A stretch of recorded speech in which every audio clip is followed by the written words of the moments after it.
Enggak. Ya Pak, terima kasih atas kesempatannya. Jadi kita di sini untuk mengerjakan tugas dari dosen kita yakni Pak Dimas Ya.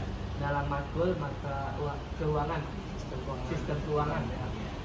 Nah, di sini kita akan mengajukan beberapa pertanyaan Pak. Siap.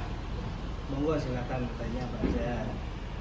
Pertanyaan pertama, bagaimana peran BPDI dalam mendukung sistem keuangan? Ya, alhamdulillah kita kan sesuai dengan visinya dari Bank BPDI itu kan menjadi bank yang terpercaya, istimewa dan menjadi pilihan masyarakat.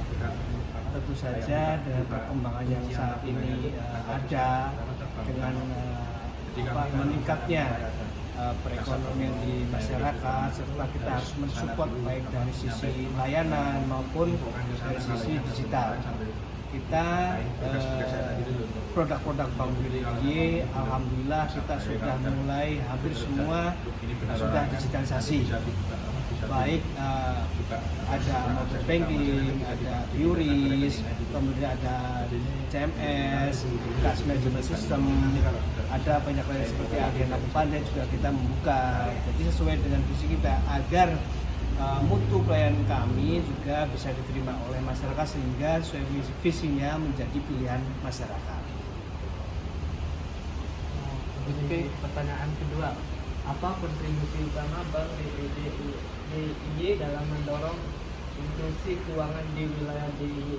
Ya, jadi kita ini tadi visinya ya, kemudian misinya. Salah satu misinya adalah kita agar masyarakat di DIY ini mengetahui layanan keuangan terutama perbankan dengan benar.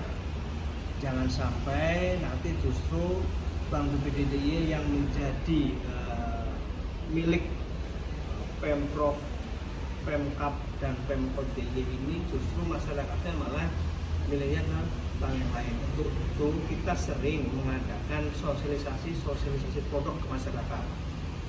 Nah, bahkan di misinya kita itu menjadi agen pembangunan daerah. Jadi kita harus mendorong perekonomian di DIY ini melalui UMKM.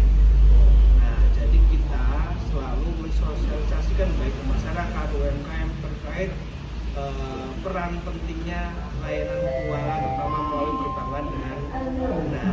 Jangan sampai masyarakat justru terjerumus ke lembaga-lembaga non keuangan yang notabene ini nggak berizin, nanti malah investasi bodong seperti itu, ataupun malah justru pinjamnya malah ke rentenir seperti itu.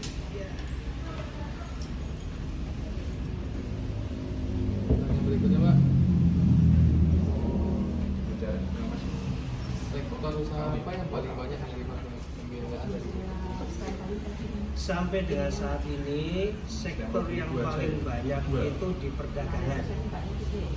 Kemudian karena kita sebagai kota pelajar, kota pariwisata, yang kedua adalah di sektor jasa pariwisata dan turunannya juga sektor pendidikan.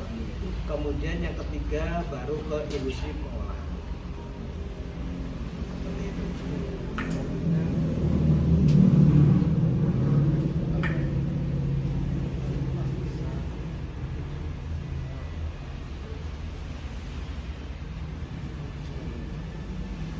Bagaimana BPDI menyesuaikan kebijakan operasionalnya terhadap regulasi dari OJK dan Bank Indonesia?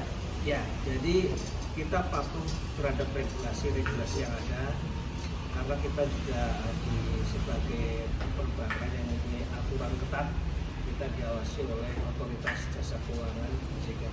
Seandainya ada perubahan-perubahan maka kita harus mengikuti, kita patuh.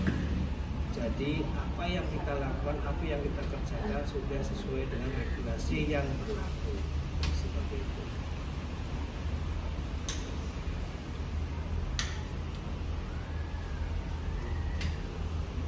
Ada tantangannya nggak Pak tentang tadi yang kepotongan regulasi terhadap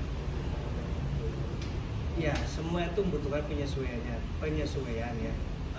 Tantangan-tantangan itu ya harus kita hadapi karena kita sebagai pelayanan publik dan sahamnya juga dimiliki pemerintah, otomatis kita mengikuti regulasi yang baik. Gak hanya OJK, kita juga diawasi oleh BPK, oleh BPKP, oleh KPK dan sebagainya. Maka wajib bagi kita sebagai lembaga keuangan perbankan ini patuh terhadap regulasi yang berlaku. Selanjutnya, bagaimana BPD DIY menjaga stabilitas keuangan di tengah ketidakpastian ekonomi? Ya, jadi kita tetap prinsipnya adalah kita bekerja sama dalam arti sinergi, kolaborasi dengan stakeholder ya, baik dengan pemerintah daerah maupun pemerintah pusat. Bagaimana agar keseimbangan yang ada terutama di DIY ini bisa terjadi. Untuk itu apapun program-program pemerintah kita wajib atau kita diberi amanah kita menjalankan, seperti kredit usaha rakyat. Kita juga diberi amanah untuk penyaluran kredit usaha. Itu kita jalani agar kita juga dapat membantu UMKM dengan suku bunga yang murah, contohnya seperti itu, dan program-program lainnya seperti itu.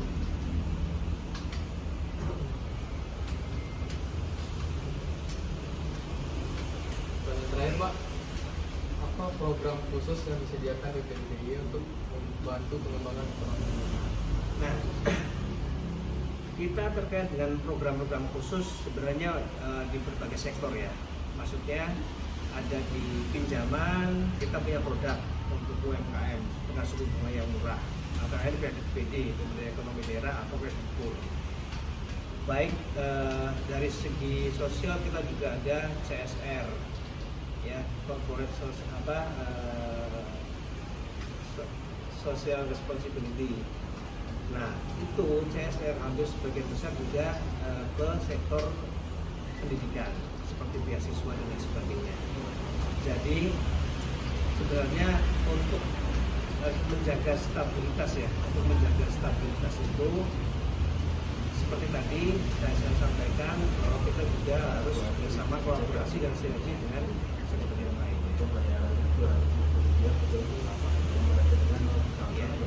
Terima kasih ya, sama-sama ya. Ya, ya. Oke, sama-sama. Dadah.